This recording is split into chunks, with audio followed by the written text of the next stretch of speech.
Napag-usapan natin ang patungkol sa pagsasorry nitong si Gabbana dahil sinubukan niya ang itaboy palabas itong si Demon Lord Rimuru, pero pinatawad naman siya nitong si Rimuru dito dahil partially meron din siyang kasalanan. Pero bago natin simulan itong video na ito ay i-roll muna natin ang intro.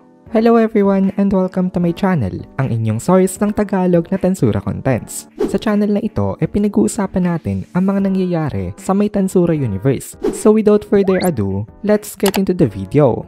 So ngayon nagbit na nga silang dalawa nitong si Muir Miles. Kinakabahan itong si Muir Miles dito dahil baka naging rude daw sa kanya itong si Gabbana. Pero sabi ni Rimuru okay lang daw yon. Then binago niya na ang pinag-uusapan nilang topic papunta sa kanyang painting. Sabi ni Rimuru meron pa rin daw pala itong si Muir Miles na painting niya sa kanyang kwarto. Nagulat naman itong si Muir Miles dito at pinaliwanag niya kay Rimuru kung saan niya ito nakuha. Ito daw nabili niya sa may black market pero hindi niya daw alam kung sino ba talaga ang source nito. Hindi rin daw nakalagay ang identity ng artist.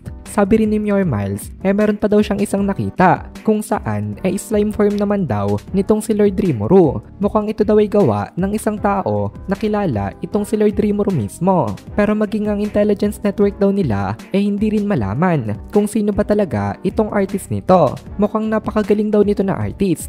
Nagulat dito itong si Rimuru kasi kahit maging si Zoe daw pala hindi ito ma-track kahit na imbestigahan pa nila. Nag-reply naman itong si Zoe na since itong art daw na ito nagawa during the war ini-consider lang daw nila itong mission na ito to be of low importance kasi that time meron daw na mga mas importanteng bagay kaya hindi sila nakapag-arrange ng large number of personnel na mag-iimbestiga dito. Medyo nawiwirdan kasi itong si Rimuru na inipipinta siya nang hindi niya alam kung sino ni hindi niya nga ata ito kilala. Kaya sabi ni Rimuru i-confiscate niya daw itong painting na ito. Nagulat naman itong si Muir Miles at sinubukan niyang magmakaawa. Sabi ni Muir Miles kahit daw yung mga high-handed o yung mga tyrant hindi gagawin yon. Kaya wag daw sanang gawin yon itong si Lord Rimuru. Pero sabi ni Rimuru sa kanya nag-overreact daw itong si Muir Miles dito. Bakit daw ayaw niyang mawala ito? Babayaran niya naman daw itong si Muir Miles sa ibinayad nito sa kanyang painting. Then kinuha na nitong si Rimuru yung portrait niya sa may dingding. Nalungkot naman itong si Muir Miles. Sabi niya excited pa naman daw siya. Naihang yung painting na yun dito. Kaya tinapik siya sa balikat nitong si Zoe. Tapos may ibinigay itong si Zoe sa kanya. Ito naman ay picture nitong si Rimuru. Pero this time nasa may slime form. Nagulat itong si Muir Miles dito. Then sabi ni Zoe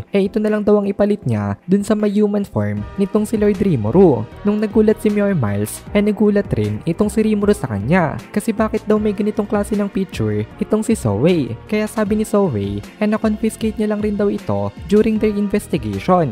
Actually marami pa daw silang na-recover na items including other portraits pero biglang napatigil itong si Zoe. Tapos nagsumbong na siya kay Rimuru na actually meron din daw kinuha na isang portrait itong si Diablo at wala daw siyang nagawa dito kaya ibinigay niya na lang daw. Pasensya na daw itong si Lord Rimuru. Pati pala itong si Diablo nangongolekta rin ng ganito. Kaya sabi ni Rimuru wag daw mag-alala itong si Zoe dahil babawiin niya daw ito once na nagkita na sila. Tsaka sasabihan niya daw itong si Diablo na wag na makikialam sa kanilang mga investigations. Itong si Diablo daw talagang isang malaking problema kasi masyadong mataas ang tingin nito sa kanya. Na-relieve naman dito itong si Zoe. Then inutusan siya nitong si Rimuru na this time thoroughly daw nila na gawin itong investigation na ito. Then doon na natapos ang kanilang makulit na usapan. This time pinag-usapan naman nila ang kanilang business. Nag-report kay Rimuru itong si Muir Miles patungkol sa status ng kanilang The Three Drunk Sages. Ngayon pala mukhang lalong mas malawak na ang kanilang impluwensya. Mukhang wala na raw natitira ng mga other organizations pa para lumaban sa kanila.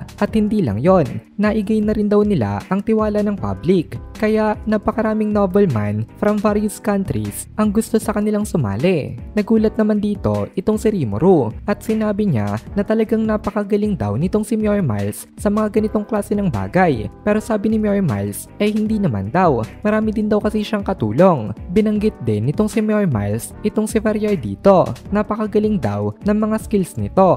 Isa daw ito sa mga dahilan kung bakit na mabilis na nag-expand ang kanilang impluwensya. Sa tingin nga daw ni Mayor Miles, mas magaling pa ito sa kanya. Kaya baka daw mas mabuti na ilagay nila ito into higher position. At ito na lang daw ang pumalit sa kanya bilang representative nila. Pero hindi pumayag itong si Rimuru dito. Dahil oo nga daw, wala daw duda ang mga abilities nito. Pero ang problema ay hindi naman approve itong si Rimuru sa kanyang behavior. Baka daw kapag nasa taas na ito, biglang mag-iba ang pakikitungo niya sa iba. At baka isipin nito na palagi siyang tama at napakagaling niya. Tsaka medyo perfectionist daw itong si Variardono. Kapag ito ang naging head, baka masyadong mapagod ang kanilang mga tauhan dahil mag-i-impose ito ng unreasonable workload sa kanyang mga workers. Mahirap daw kapag gano'n na nangyari dahil imbis na maging mabuti, baka lalong makasama sa kanilang organization kasi hindi nga maganda na mai-overworked ang mga tauhan nila dahil mas magiging mataas ang chance na mag-fail sila sa kanilang mga trabaho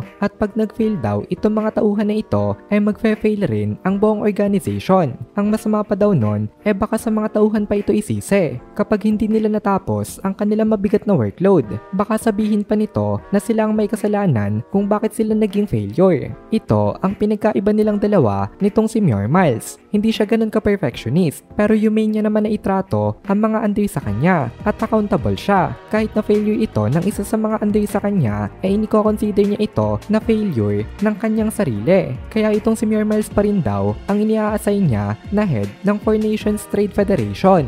At dito na muna natin tatapusin itong video na ito. Kung nagugustuhan mo itong mga videos natin ay please consider joining the membership para mapanood mo na agad ang mga kasunod na part dahil palaging advance ang ating mga members. Also ay please consider leaving a like at mag-comment ka na din para ma-boost naman tayo ng algorithm.